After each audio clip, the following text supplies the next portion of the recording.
Pak çfarë pritet të diskutohet sot? Fabiola, ju përshëndes. Në fakt seanca e sotme nisi paksa ndryshe, duke qenë se u fillua me një gjimnaziste të Tiranës, e cila mbajti dhe fjalën hapse të seancës së sotme plenare, e cila parashikohet të jetë një seancë maraton që do të zgjasë 2 ditë dhe nga ku do të diskutohet dhe të miratohet buxheti i shtetit për vitin 2026, po ashtu edhe paketa fiskale. Parashikohet që gjatë këtyre 2 ditëve të miratohet buxheti që shkon deri në 9 miliard euro,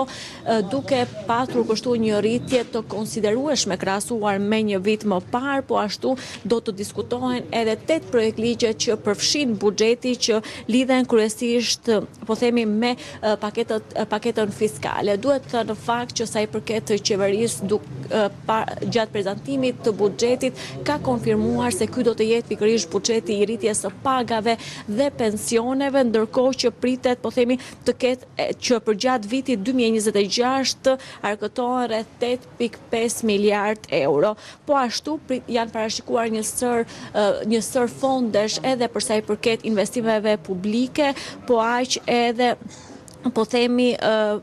rritja e pagave dhe pensioneve, sikundër se unë e përmenda, që duke filluar nga viti i ardhshëm, nga janari, do të kemi rritje të pagës minimale në 50.000 lekë, ndërkohë që